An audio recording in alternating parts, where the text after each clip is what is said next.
ಕಲಬುರಗಿ ಜಿಲ್ಲೆಯ ಭರತನಗರ ತಾಂಡಾದಲ್ಲಿ ತಾಂಡಾದ ಮುಖ್ಯಸ್ಥರಾದ ಶಿವಾಜಿ ಚೌಹಾಣ್ ಹಾಗೂ ವೀರ ಕನ್ನಡಿಗರ ಸೇನೆ ನೇತೃತ್ವದಲ್ಲಿ ಸಂತ ಸೇವಾಲಾಲ್ ಮಹಾರಾಜರ ಜಯಂತ್ಯೋತ್ಸವವು ಅದ್ದೂರಿಯಾಗಿ ಆಚರಿಸಲಾಯಿತು. ಈ ಸಂದರ್ಭದಲ್ಲಿ ಸಂತ ಸೇವಾಲಾಲ್ ಮಹಾರಾಜರ ಭಾವಚಿತ್ರಕ್ಕೆ ಪುಷ್ಪ ನಮನ ಸಲ್ಲಿಸುವ ಮೂಲಕ ಕಾರ್ಯಕ್ರಮವು ಸೇವಾಲಾಲ್ ಮಂದಿರದಲ್ಲಿ ಅದ್ದೂರಿಯಾಗಿ ಜರುಗಿತು. ಈ ಸಂದರ್ಭದಲ್ಲಿ ಶಿವಾಜಿ ಚೌಹಾಣ್, ಅಮೃತ್ ಸಿ ಪಾಟೀಲ್, ಜಗನ್ನಾಥ್ ಸೂರ್ಯವಂಶಿ, ರವಿ ವಂಟಿ, ಕಾಂತು ವಂಟಿ, ಅಣ್ವೀರ್ ಬಿರಾದರ್, ಶಿವಾನಂದ್ ಚಿಕ್ಕಣ್ಣಿ, ಶಂಕರ್ ಚೌಹಾಣ್, ಸಮಸ್ತ ಭರತನಗರ ತಾಂಡಾದ ಮುಖ್ಯಸ್ಥರು ಉಪಸ್ಥಿತರಿದ್ದರು.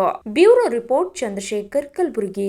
ಪ್ರಥಮವಾಗಿ ಇಂದು ಭರತನಗರ ತಾಂಡಾದಲ್ಲಿ ನಮ್ಮ ಬಂಜಾರ ಸಮಾಜದ ಎಲ್ಲ ಮುಖಂಡರ ನೇತೃತ್ವದಲ್ಲಿ, ವಿಶೇಷವಾಗಿ ಆತ್ಮೀಯ ಬಂಧುಗಳ ನೇತೃತ್ವದಲ್ಲಿ ಏನು ಪ್ರತಿ ವರ್ಷದಂತೆ ಈ ವರ್ಷ ಕೂಡ ಸಂತ ಸೇವಾಲಾಲ್ ಮಹಾರಾಜರ ಜಯಂತ್ಯೋತ್ಸವನ ಕಾರ್ಯಕ್ರಮ ಈಗಾಗಲೇ ಭರತನಗರ ತಾಂಡದಲ್ಲಿರ್ತಕ್ಕಂಥ ಮಂದಿರದಲ್ಲಿ ಪೂಜೆ ನೆರವೇರಿಸುವ ಮುಖಾಂತರ ಆಚರಣೆ ಮಾಡಲಾಗ್ತಿದ್ದು, ಸಮಸ್ತ ನಾಡಿನ ಜನತೆಗೆ ಮತ್ತು ಬಂಜಾರ ಸಮಾಜದ ಎಲ್ಲ ನನ್ನ ಆತ್ಮೀಯ ಮಿತ್ರರಿಗೆ, ಸೋದರರಿಗೆ, ವೀರ ಕನ್ನಡಿಗರ ಸೇನೆ ಮತ್ತು ಕರ್ನಾಟಕ ರಾಜ್ಯ ಬೀದಿ ವ್ಯಾಪಾರಿಗಳ ಸಂಘದ ವತಿಯಿಂದ ಮತ್ತು ಅದೇ ರೀತಿ ಭರತನಗರ ತಾಂಡದ ಸಮಸ್ತ ನಮ್ಮ ಬಂಜಾರ ಮಿತ್ರ ವತಿಯಿಂದ ಶುಭಾಶಯಗಳನ್ನು, ಜನ್ಮದಿನ ಶುಭಾಶಯಗಳನ್ನು ಕೋರ್ತಾ ಇದ್ದೀವಿ. ನಮ್ಮ ಈ ಒಂದು ಸಂತ ಸೇವಾಲಾಲ ಮಹಾರಾಜರ ತತ್ವ ಸಿದ್ಧಾಂತಗಳನ್ನು ಜೀವನದಲ್ಲಿ ಅಳವಡಿಸಿಕೊಂಡು ಅವರು ಹಾಕಿಕೊಟ್ಟಂಥ ಮಾರ್ಗದರ್ಶನದಲ್ಲಿ ನಾವೇನಾದರೂ ನಡೆದುಕೊಂಡ್ರೆ ನಮ್ಮ ಬದುಕು ಸಾರ್ಥಕ ಆಗ್ತಕ್ಕಂಥ ಈ ಸಂದರ್ಭ ಹೇಳಿ ಬಯಸ್ತಾ ಇದ್ದೀನಿ.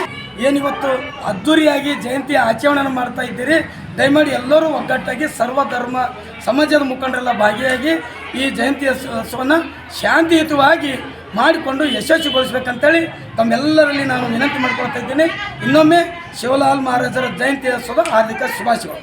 ಇಂದು ಸಂತ ಶಿವಲಾಲ್ ಮಹಾರಾಜರ 287ನೇ ಭರತನಗರ ತಾಂಡಾದಲ್ಲಿ ಜಯಂತಿಯನ್ನು ಆಚರಣೆ ಉತ್ಸವ ಕಾರ್ಯಕ್ರಮವನ್ನು ಶಿವಾಜಿಯವರು ನೇತೃತ್ವದಲ್ಲಿ ಅಧ್ಯಕ್ಷರು ಈ ಸಮಾಜದ್ದು ಮತ್ತು ಈ ಕಾರ್ಯಕ್ರಮಕ್ಕೆ ಭಾಗವಹಿಸಿದಂಥ ನಮ್ಮ ಆತ್ಮೀಯ ಸೋದರ ವೀರ ಕನ್ನಡಿಗರ ಸೇನೆ ಅಧ್ಯಕ್ಷರಾದ ಅಮೃತ್ ಪಾಟೀಲ್ ಸಿನ್ನೂರು ಮತ್ತು ಕಾಂತು ವಂಟಿಯವರು ಮತ್ತು ನಮ್ಮ ರವಿ ವಂಟಿ, ನಮ್ಮ ಜೋಗಿಯವರು, ಅಣ್ಣಪ್ಪ ಅವರು, ಎಲ್ಲ ಪದಾಧಿಕಾರಿಗಳು ಕೂಡಿಸಿ ಇವತ್ತು ಸಂತ ಮಹಾರಾಜರ ಸೇವಾ ಜಯಂತಿ ಉತ್ಸವಕ್ಕೆ ಆಗಮಿಸಬೇಕಂತ ಅವರಿಗೆ ಧನ್ಯವಾದಗಳನ್ನು ವಹಿಸ್ತೀನಿ. ಜಗನ್ನಾಥ.